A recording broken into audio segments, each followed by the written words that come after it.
Princess Anne has never been one to slow down, even at 74, after decades of relentless duty.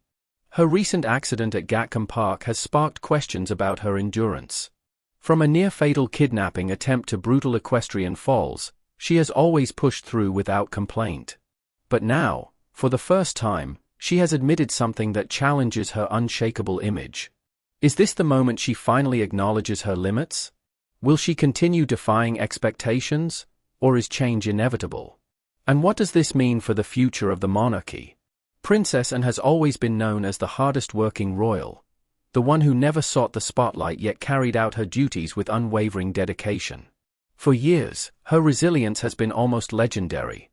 Whether it was grueling equestrian competitions, late-night royal engagements, or the sheer intensity of her schedule, she never showed signs of slowing down. But then came the accident that changed everything. On the evening of June 23, 2024, news broke that Princess Anne had suffered an injury at her home in Gatcombe Park. The statement from Buckingham Palace was brief but precise. She had sustained minor injuries and a concussion, requiring her to be taken to Southmead Hospital in Bristol for observation. The public was immediately concerned. Was this simply an unfortunate fall, or was it something more serious? At 74, even the toughest individuals must confront the reality of aging. Yet Anne's accident was not just about this single moment. It was a reminder of a lifetime filled with close calls, injuries, and brushes with danger. For those who have followed her career, this was not the first time she had suffered an accident. In fact, her history of injuries dates back decades. But she has always refused to dwell on them, brushing off pain as though it were nothing more than an inconvenience. This time, however, something was different. After weeks of silence, she finally spoke out. Her words were understated, just as expected, but they carried weight. She acknowledged that, for the first time in her life, she was being forced to consider the limits of her physical endurance. It was a striking admission from a woman who has always prided herself on her resilience. The fall at Gatcombe Park, while not life-threatening, had been enough to shake her routine. She was known for rising early, working long hours, and keeping up with engagements without complaint. But after the accident, her schedule was temporarily reduced, and for the first time, she was seen taking a step back from her usual pace. This was a sharp contrast to her younger years when she had developed a reputation for being nearly unbreakable. As the only daughter of Queen Elizabeth II and Prince Philip, Anne was raised with the same no-nonsense attitude that defined her parents. From an early age, she was taught that duty came before personal comfort, and she took that lesson to heart. While her brothers had their fair share of media attention, she stayed in the background, working tirelessly without the need for public praise. But her dedication to duty came with risks. One of the most dangerous aspects of her life had always been her love of horse riding. It was more than just a hobby, it was a passion, a calling. By the time she was in her 20s, she had become one of Britain's most accomplished equestrians, competing at the highest level. Yet with the sport came inevitable danger. In 1976, Anne competed in the Montreal Olympics as part of the British equestrian team. It was a moment of great pride, proving that she was not just a royal but a true athlete. But during one of her competition runs, disaster struck. Her horse stumbled, throwing her violently to the ground. She suffered a concussion, and for a brief moment, there was concern about whether she would be able to continue. True to form, Anne got back on her horse and finished the event, later claiming she had no memory of the fall itself. It was a defining moment, one that reinforced her reputation as a woman who simply refused to let pain slow her down. The years that followed brought even more injuries. In 1982, she fell from her horse again, this time suffering broken ribs. The incident was severe enough that most would have considered stepping back from competition, but Anne was back in the saddle before long, determined to continue. These were not isolated incidents. Throughout her equestrian career, she endured falls, bruises, and injuries that would have made most people reconsider their choices, but not Anne. She kept going, never allowing herself to appear weak. Her injuries were not just limited to sporting accidents. One of the most terrifying moments of her life came on the evening of March 20, 1974, when she became the target of an attempted kidnapping. While traveling back to Buckingham Palace, Anne's car was suddenly stopped on Pall Mall by another vehicle. Before her security detail could react, a man named Ian Ball pulled out a gun, intending to abduct her. What followed was nothing short of a dramatic standoff. Ball shot Anne's bodyguard, a police officer, and even her chauffeur before demanding she get into his car. But Anne, in a moment of extraordinary defiance, refused. Her exact words became legendary, "Not bloody likely." Even with a gun pointed at her, she remained unfazed. The confrontation only ended when a passerby and a police officer managed to intervene, leading to Ball's arrest. That moment cemented her reputation as one of the toughest members of the royal family.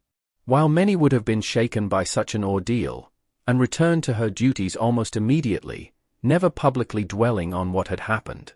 Even in interviews, she remained remarkably composed, dismissing the experience as just another part of life.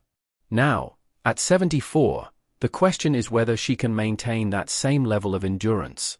While her recent accident at Gatcombe Park was far from the life-threatening events of her past, it has forced many to wonder, how much longer can she push herself? Is she finally acknowledging that even she has limits? For years, she has defied expectations, proving time and again that she is one of the most resilient royals in history. But now, as time catches up with her, the world watches to see if this marks a turning point. She has been a symbol of resilience, a royal who never let circumstances dictate her path. But with this latest incident, she is now confronting something she has never had to before: the passage of time. Even the strongest individuals eventually have to slow down, and for the first time, it seems Anne is considering what that might mean for her. This accident was not just about physical injury. It was about something far more significant. It was about the reality of aging, about the point at which determination alone is no longer enough. Yet if history has shown anything, it is that Anne will never fully step away from her responsibilities. She may adjust, she may slow down slightly, but stepping back entirely, that seems unlikely. The public remains curious about what her future will hold. Will she continue to power through, refusing to let age dictate her path? Or is this accident the moment that finally forces her to consider a different approach? If there is one thing that is certain, it is that Princess Anne has never been one to follow expectations. Whatever she chooses to do next, it will be on her own terms. Princess Anne has never been one to dwell on accidents or let injuries define her. But her recent fall at Gatcombe Park has brought renewed attention to a lifetime filled with moments that tested her physical resilience.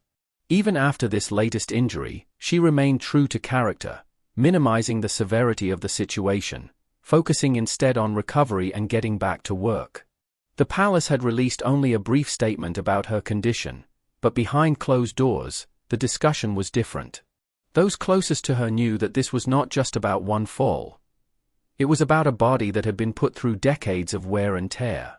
For many, it was no surprise that Princess Anne had managed to bounce back quickly. From the outside, it seemed like just another example of her ability to push through pain, just as she had done so many times before. She had never been one to make a fuss about injuries, even when they were serious. But something about this incident felt different. It wasn't just the injury itself, it was the timing. At 74, her body was no longer as forgiving as it once had been. Recovery took longer. Medical professionals had urged her to slow down, but would she listen? This was the same woman who had spent her entire life defying expectations. While other members of the royal family carefully managed their public image, and had always been more direct, more pragmatic. She was never one for self-promotion, and that extended to how she handled her physical well-being. She had endured a series of accidents over the years, many of which were far worse than the recent incident at Gatcombe Park, yet she had rarely spoken about them publicly, let alone used them as an excuse to take a break. Her equestrian career alone had seen its fair share of near-disastrous moments. In the early days of her competitive riding, she had fallen countless times, sometimes suffering injuries that would have sidelined other athletes. But she never considered quitting. Her most famous fall came during the Montreal Olympics in 1976 when her horse tripped mid-course, sending her crashing to the ground. The impact left her with a concussion, but rather than withdrawing from the competition, she remounted and finished the course, despite later admitting that she had no memory of completing the ride. It was a display of toughness that stunned even seasoned competitors. Years later, during another major equestrian event, she suffered broken ribs after being thrown from her horse, but she continued competing, dismissing the pain as something that simply came with the territory. To her, these incidents were not remarkable, they were just part of the job. Her father, Prince Philip, had instilled in her the belief that duty came before comfort, and had embraced that philosophy fully. This mindset extended beyond sports. Her royal duties were just as physically demanding as her riding career. Unlike other members of the family, Anne often traveled alone, carrying out hundreds of engagements each year without the kind of elaborate security or entourage that surrounded others. She had always prided herself on being efficient, hard-working, and self-reliant. And for decades, this approach had worked. But at 74, the question was no longer about whether she was tough enough. It was about how much longer she could keep going at this pace. Her latest accident forced her to confront this reality in a way that no previous injury had. After years of ignoring the physical toll her schedule and lifestyle had taken, she now found herself at a crossroads. Was this just another setback, or was it a sign that even she had to make adjustments? Those around her had long wondered when she might consider slowing down, but Anne had always resisted that conversation. Retirement was not something she had ever entertained, and stepping back was a concept that went against everything she stood for. Yet there were now subtle signs that change was on the horizon. After her hospital stay, her schedule was temporarily adjusted, something that had rarely happened before. The palace was careful with its wording, describing her time off as a short recovery period. But insiders suggested that there were growing concerns about how sustainable her workload was. The royal family was already in a period of transition, with King Charles managing his own health concerns and Prince William preparing for an even larger role. In the past, Anne had often been the steady force behind the scenes, quietly taking on responsibilities without much recognition. But could she continue at the same pace? Publicly, she remained steadfast. In her first appearance following the accident, she brushed off any suggestion that she was struggling, making it clear that she had no intention of slowing down. But privately, those close to her knew that this was different. The reality was that even Anne was not immune to time. For decades, she had operated as though the rules of aging did not apply to her. She had continued riding horses long after most people her age had retired from the sport. She had carried out an exhausting schedule without complaint, often outperforming younger members of the family. But her body had been keeping score, and this latest injury had made it clear that even she could not go on forever at the same intensity. Still, the idea of stepping back was not something she was ready to accept. Slowing down, in her mind, meant losing purpose, and Anne had spent her entire life proving that she was not just a royal by birth but a worker by choice. Her role was not about privilege, it was about responsibility. And as long as she could stand, as long as she could keep moving, she would continue to fulfill that duty. The question now was not whether she would retire, that was out of the question, but whether she would finally allow herself to adjust. Would she, for the first time in her life, acknowledge that even she had limits? The public remained divided on the answer. Some believed that this was just another temporary setback, another challenge she would overcome as she always had. Others saw this as the beginning of a shift, a moment that marked a new phase in her life. One thing, however, was certain: no one would tell Anne what to do. Whatever decision she made about her future, it would be entirely on her own terms. And if history was any indication, she would continue to defy expectations for as long as she possibly could. For Princess Anne, slowing down has never been an option. Even after her latest injury, she returned to her royal duties with the same no-nonsense attitude that has defined her for decades. But while she remained steadfast in her commitment to duty, there was no denying that something had shifted. This time, there were more questions than ever about how long she could keep up the pace. Was she finally beginning to acknowledge what the rest of the world had long suspected, that even she was not invincible? The royal family is no stranger to transitions. Over the past few years, they have faced unprecedented change, from the passing of Queen Elizabeth II to the growing responsibilities placed on the younger generation. throughout it all, while others around her adjusted to shifting roles and remained a constant. But her recent injury has added a new layer of uncertainty. If Anne, the hardest-working royal, was beginning to feel the weight of time, what did that mean for the institution as a whole? Her resilience has never been in question. Those who have worked with her describe an unwavering determination to carry on no matter the circumstances. Even in the face of personal challenges, she has refused to let anything interfere with her responsibilities. But in recent months, there have been subtle signs that she is adjusting, if only slightly. The number of engagements she undertakes annually remains high, but there have been fewer long-distance travels, fewer back-to-back schedules that would test even the youngest members of the family. Some have speculated that this is a strategic move, a quiet acknowledgement that the demands of the role must evolve with time. But if Anne has ever had doubts about her ability to keep up, she has not voiced them publicly. Instead, she has done what she always does, kept working. When she returned to her duties after her accident, she made no mention of the incident beyond what had already been stated in the palace's carefully worded updates.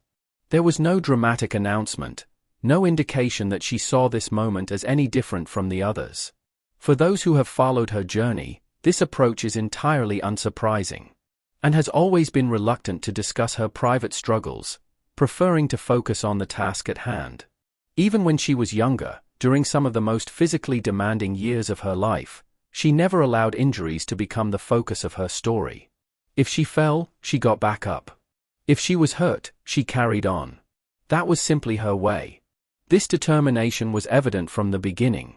Unlike many of her royal counterparts, Anne never relied on grandeur or spectacle to define her presence. She was never concerned with the trappings of royalty in the way others were. While her mother, Queen Elizabeth II, was known for her meticulous attention to tradition, and her brother, King Charles, has spent years modernizing the monarchy, and has always taken a more pragmatic approach. Her focus has been on the work itself, not the image it projects. That practicality is what has made her one of the most respected members of the royal family. While her siblings' lives have been closely scrutinized for personal scandals and controversies, and has largely stayed out of the spotlight, except when circumstances forced her into it. The kidnapping attempt in 1974, for example, was a moment that the world could not ignore. Her composure during the ordeal, refusing to comply with her attackers' demands, solidified her reputation as a woman who was not easily intimidated. But even then, she refused to dwell on the event. In interviews afterward, she downplayed the seriousness of the situation, treating it as an unfortunate occurrence rather than a defining moment. It is that same mentality that has carried her through decades of public service. But now, for the first time, there are questions about how long she can continue at this level. It is not just about age.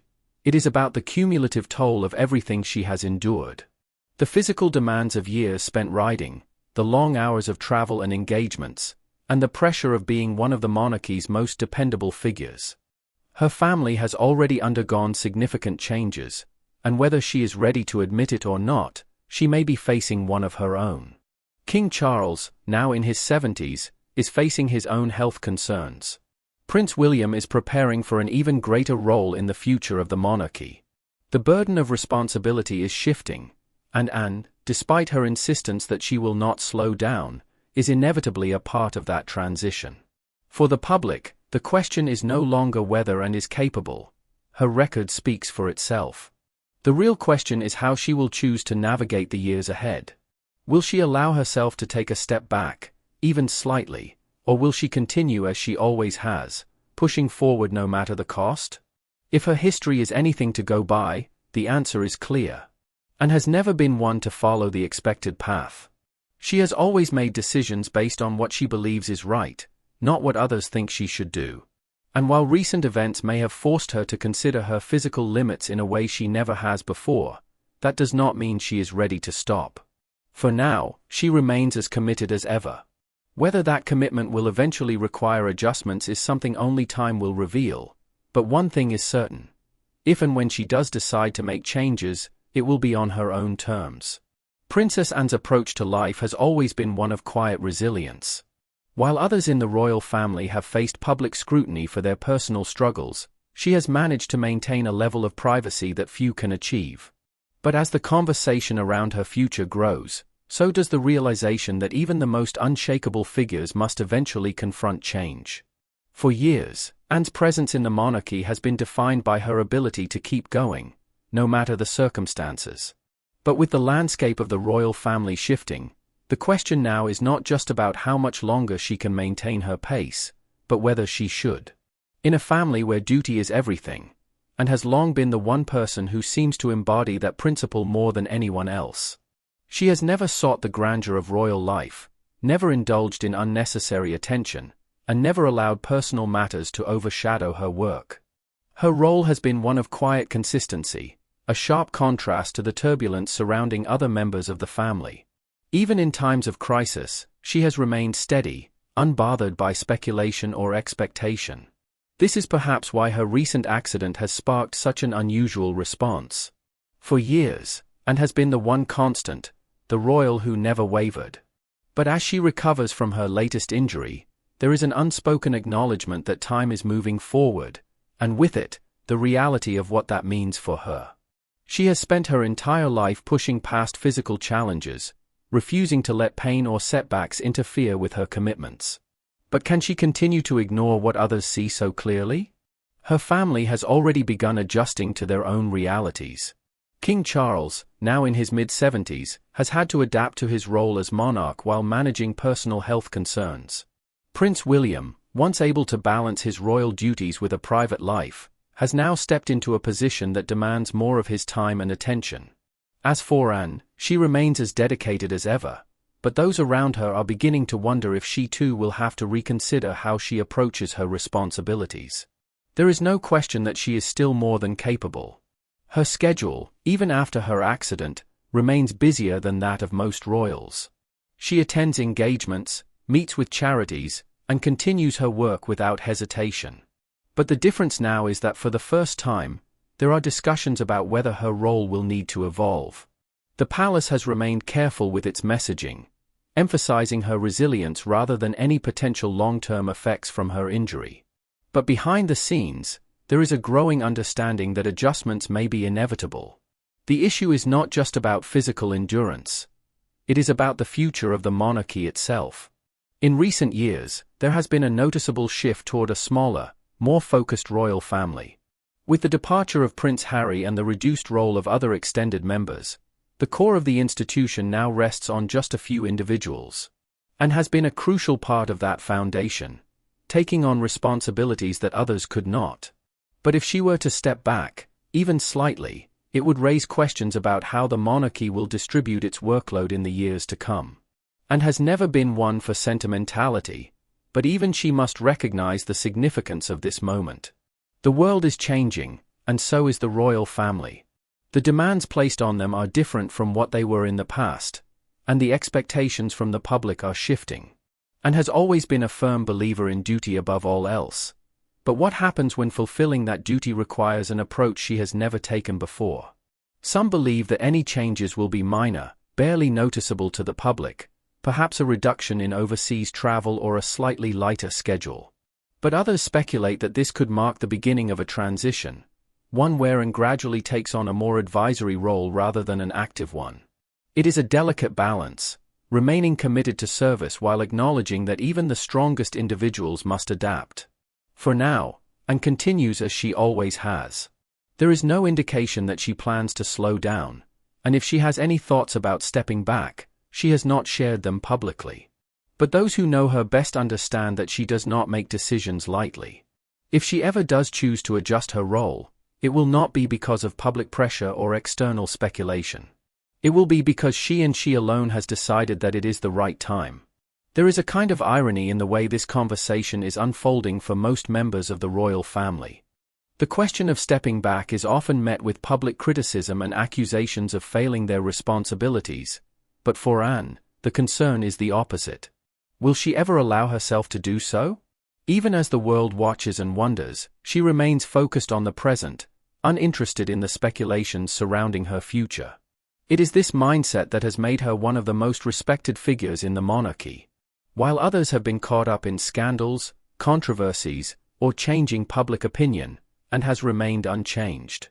Her dedication has been unwavering, her approach refreshingly direct. But time is undefeated, and even she is not immune to the realities of aging. Perhaps the real question is not whether Anne will slow down, but what slowing down looks like for someone like her. Most people, when faced with injuries or age-related limitations, take a step back to prioritize rest and recovery. But for Anne, stepping back may simply mean adjusting how she works rather than reducing her commitments altogether. It may mean fewer long-haul flights, fewer events that require extensive travel, or a slightly more measured approach to her schedule. But it will never mean retirement. That much is clear. As she continues forward, the world will be watching to see how she navigates this next chapter. Will she find a way to balance duty with the realities of time, or will she continue defying expectations, proving once again that she is unlike anyone else in the royal family? One thing is certain. Whatever she chooses, it will be on her own terms, just as it always has been. Princess Anne's reputation has never been about spectacle or self-promotion. While many members of the royal family have struggled with public perception, she has remained one of the most respected figures, not because of carefully crafted media strategies but because of her unshakable dedication to duty. Now, as she continues to recover from her latest accident, the question of what comes next remains. But if history has shown anything, it is that Anne is not one to dwell on what could have been. She looks ahead, focused only on what must be done. For years, the idea of her slowing down seemed almost impossible. Unlike her brothers, who have had to balance royal obligations with personal challenges and controversies, Anne has always been singular in her approach. She works, she moves forward, and she does not look back. That mindset has served her well, keeping her at the center of royal duty without ever feeling like she was chasing relevance.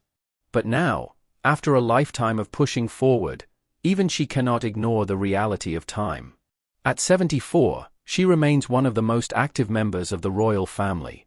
She attends hundreds of engagements each year, oversees numerous charities, and continues to represent the monarchy with the same efficiency that has defined her career. But with the institution itself undergoing a period of transition, her role may be shifting, whether she acknowledges it or not. With King Charles now fully assuming his responsibilities as monarch and Prince William preparing for an even larger role in shaping the future, the royal family is facing a pivotal moment. Anne's position, once steady and unchanging, is now part of a broader conversation about what the next generation of the monarchy will look like. Even though she is unlikely to step away from her duties entirely, there is growing speculation about how she will choose to navigate the coming years. The accident at Gatcombe Park was a reminder that no matter how strong she is not immune to the physical toll of a lifetime spent working at full capacity. The palace has not indicated any plans for major changes to her schedule, but insiders suggest that adjustments are already being made behind the scenes. These changes are not drastic, and has not slowed down in a way that the public would notice, but those close to her see the subtle shifts, the careful recalibrations meant to ensure that she can continue doing what she does best without compromising her well-being. Her approach to duty has always been different from that of her siblings.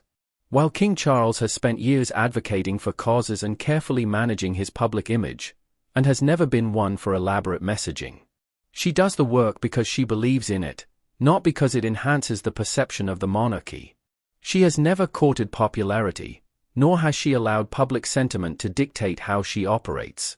That independence has made her one of the most trusted figures within the institution, someone who can be relied upon no matter what. The coming years will likely test that resilience in new ways. The monarchy is facing a moment of transition, with younger royals stepping up while longtime figures like Anne and Charles enter the later stages of their roles. While Charles is now king and William is next in line, Anne's place in the monarchy remains unique. She is not a direct heir, yet she holds more influence than many who are closer to the throne.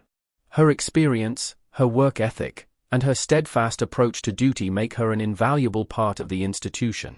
But the real question is not whether she will remain dedicated. That has never been in doubt.